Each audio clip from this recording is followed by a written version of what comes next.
Hi guys, I just thought I'd have a little ramble video. This time I'm going to talk about Tomb Kings in general. Why I like them, why I chose them as my secondary fantasy army, and just a little general overview about the Tomb Kings. You're probably familiar with this anyway, but I thought I'd make a little video about it. So the Tomb Kings, basically, they were like the first great empire of man, basically, long before the real empire and the Bretonians came along. These guys, they ruled the earth, essentially, as far as humans could back then.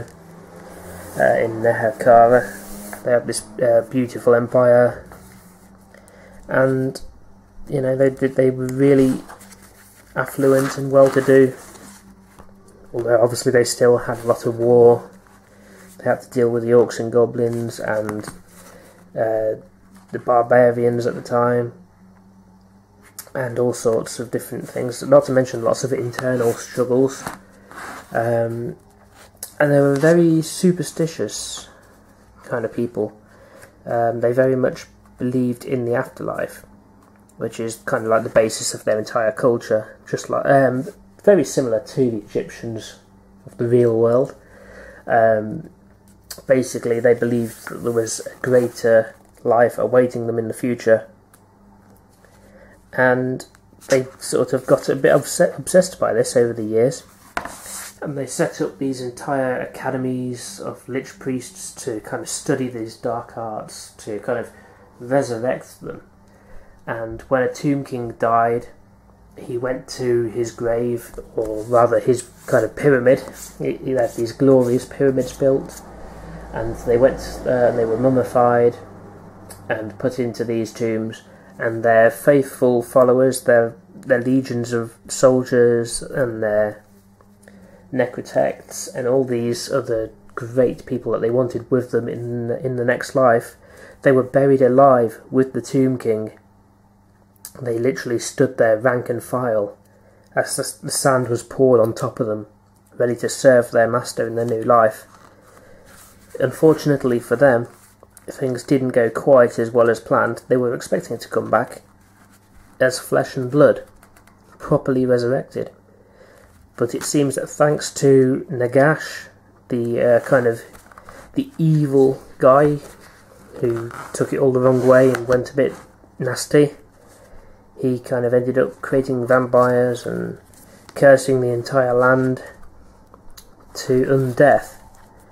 So, yeah, now you've got these lich priests who go around looking after the Tomb King while he's dead or sleeping, and his legions, and they can resurrect them as and when they need to protect their lands.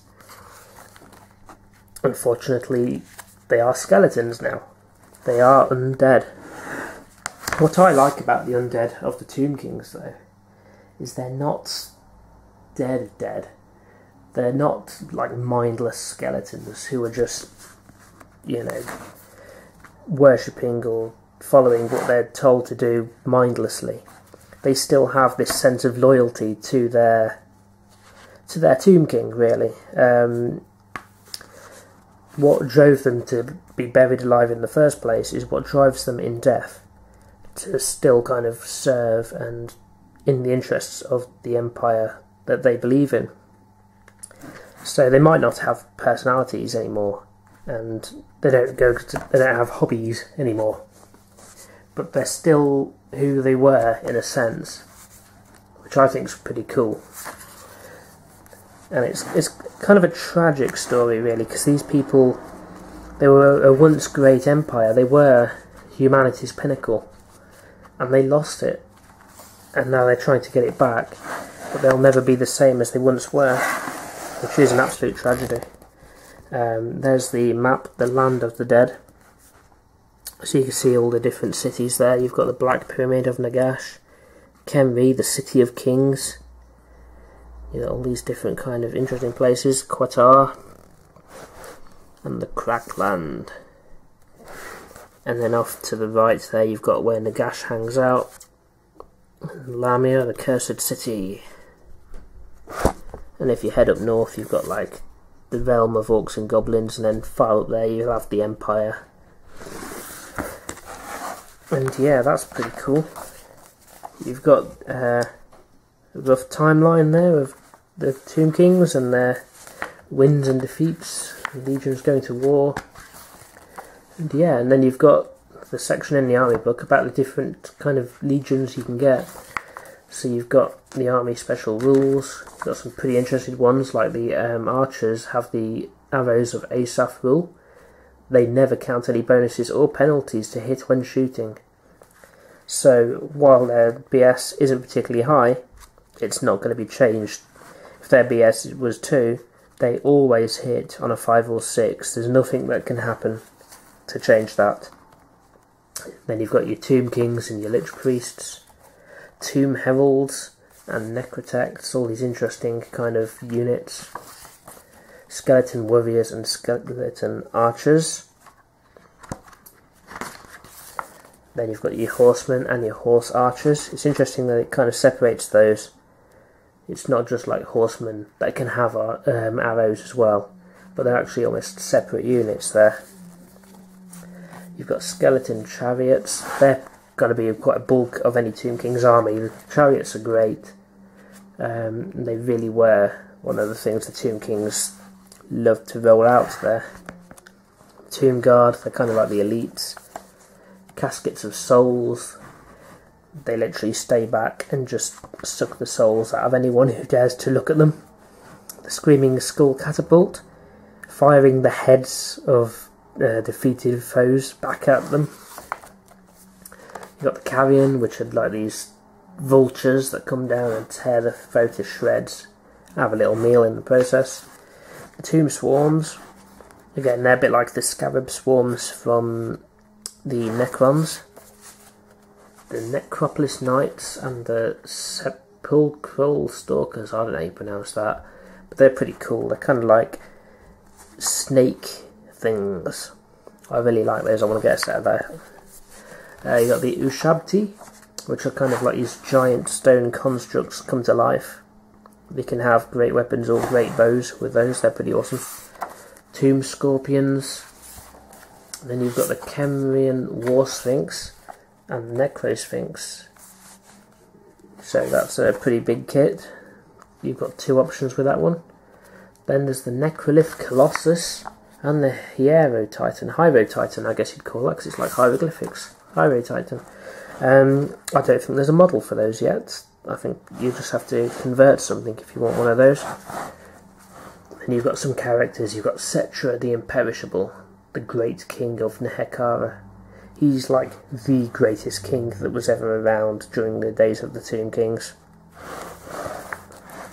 You've got the Herald Nekar, High Queen Khalida, Grand Hierophant Katep, the Lich Lord of Kemri, Arkan the Black, and you've got these other characters. The one there's a Finecast model out of, Prince Apophis. Always makes me think of Apophis from Stargate. Then you've got the Law of Nehekara. That's the spells that the Tomb Kings can use.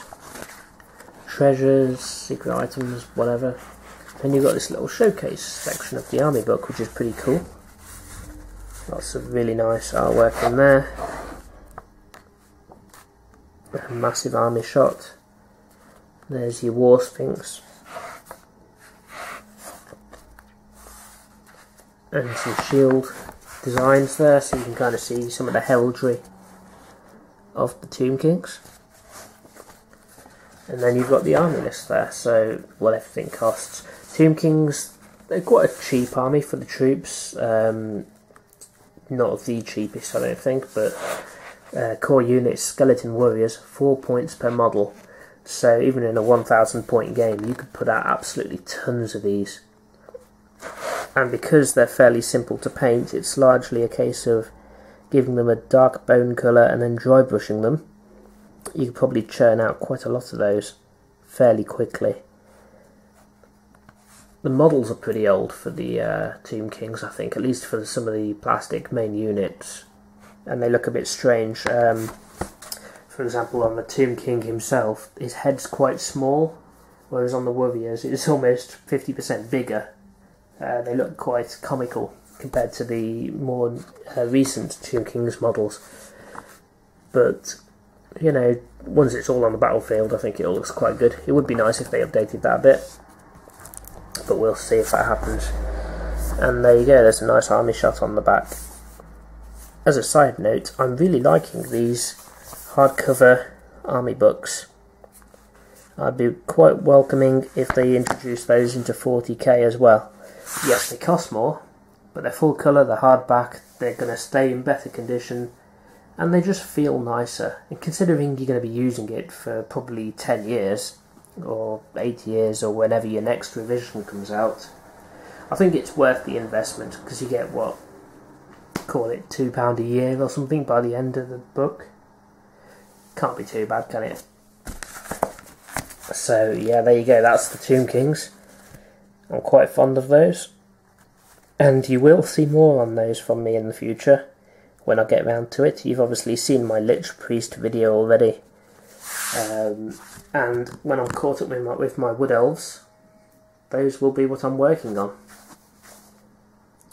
So thanks for watching. What do you reckon to the Tomb Kings? Are they something you'd collect? Do you collect them? I'd love to know what you thought about them. Post your comments below, and I'll see you in the next video.